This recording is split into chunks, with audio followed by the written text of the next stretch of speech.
The best leaders have a strong sense of self-worth. They believe in themselves, their mission, and their people. As author Buck Rogers says, to those who have confidence in themselves, change is a stimulus because they believe one person can make a difference and influence what goes on around them. These people are the doers and motivators. They're also the empowerers. Only secure leaders are able to give themselves away. Mark Twain once remarked that great things happen when you don't care who gets the credit. But I believe you can take a step further. I believe the greatest things happen only when you give others the credit. One-time vice presidential candidate Admiral James B. Stockdale declared, "Leadership must be based on goodwill." It means obvious that wholehearted commitment to helping followers. What we need for leaders are men of heart who are so helpful that they, in effect, do away with the need of their jobs.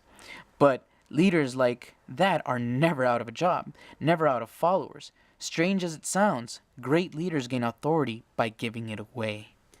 If you aspire to be a great leader, you must live by the law of empowerment.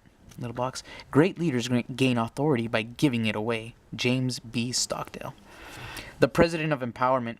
One of the greatest leaders of the United States was known for his humility and willingness to give his power and authority to others. Abraham Lincoln.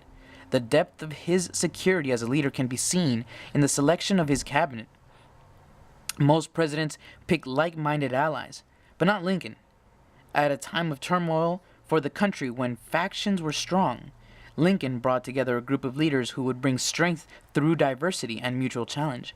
One Lincoln biographer said this of his method: "For a president to select a political rival for a cabinet post was not unprecedented, but deliberately to surround himself with all of his disappointed antagonists seemed to be courting disaster."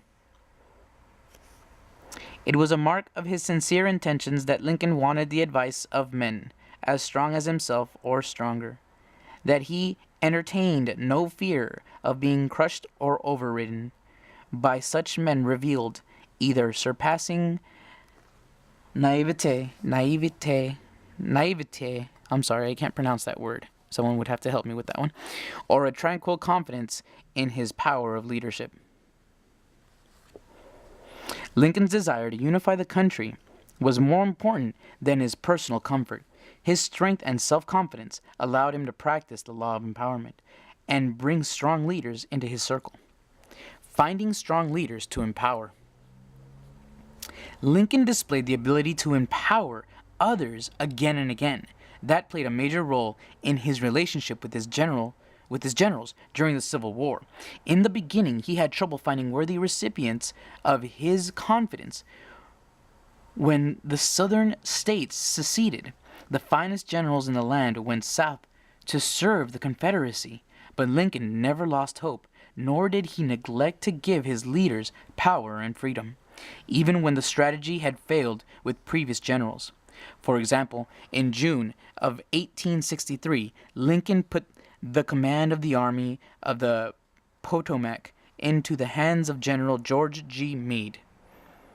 Lincoln hoped that he would do a better job than had preceding generals Ambrose E. Burnside and Joseph Hooker. Within hours of Meade's appointment, Lincoln sent a courier to him. The president's message in part said, "Considering the circumstances, no one ever received a more important command, and I cannot doubt that you will fully justify the confidence which the government has responded in you. You will not be hampered by any minute instructions from these headquarters. Your army is free to act as you may deem proper under the circumstances as they arise. All forces within the sphere of your operations will be held subject to your orders." As it turned out, Meade's first significant challenge came as he commanded the army at a small Pennsylvania town named Gettysburg. It was a test he passed with authority. In the end, though, Meade was not the general who would make full use of the power Lincoln offered. It took Ulysses S. Grant to turn the war around, but Meade stopped Lee's army when it counted, and he prevented the Confederate general from moving on Washington. Little box. To push people down, you have to go down with them. Lincoln's use of the law of empowerment was as consistent as Henry Ford's habit of breaking it. When his generals performed well, Lincoln gave them the credit. When they performed poorly, Lincoln took the blame. Lincoln expert Donald T. Phillips acknowledged, throughout the war, Lincoln continued to accept public responsibility for battles lost or opportunities missed. Lincoln was able to stand strongly during the war and continually give power to others because of his rock-solid security. The power of empowerment. You don't have to be a leader of Lincoln's caliber to empower others. The main ingredient of empowering others is a high belief in people.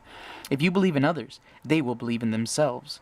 When I receive an encouraging note from someone close to me, I tuck it away and save it. I cherish such things. Years ago, I received a note from Dan Rayland, the one person outside my family whom I have probably worked hardest to empower over the years. Dan was my executive pastor when I was at Skyline. Here is what Dan wrote. John, the ultimate in mentoring has come to pass. I am being asked to teach on the topic of empowerment. I can do this only because you first empowered me. The day is still crystal clear in my mind when you took a risk and chose me as your executive pastor. You trusted me with significant responsibility, the day-to-day leadership of the staff and ministries of your church. You released me with authority. You believed in me, perhaps more than I believed in myself.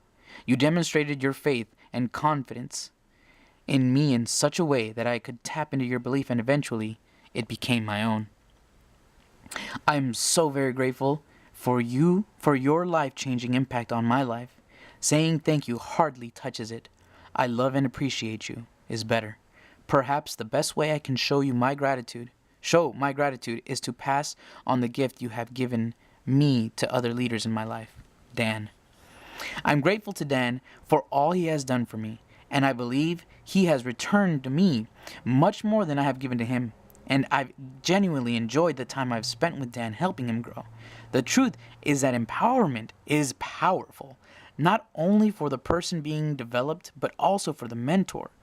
Enlarging others makes you larger. Dan has made me better than I am, not just because he helped me achieve more than I could have done on my own, but also because the whole process made me a better leader. That is the impact of the law of empowerment. It is an impact you can experience as a leader as long as you're willing to believe in people and give your power away. Little box, enlarging others makes you larger. Implying the law of empowerment. Number 1, how would you characterize yourself in the area of self-worth? Are you confident? Do you believe you have value?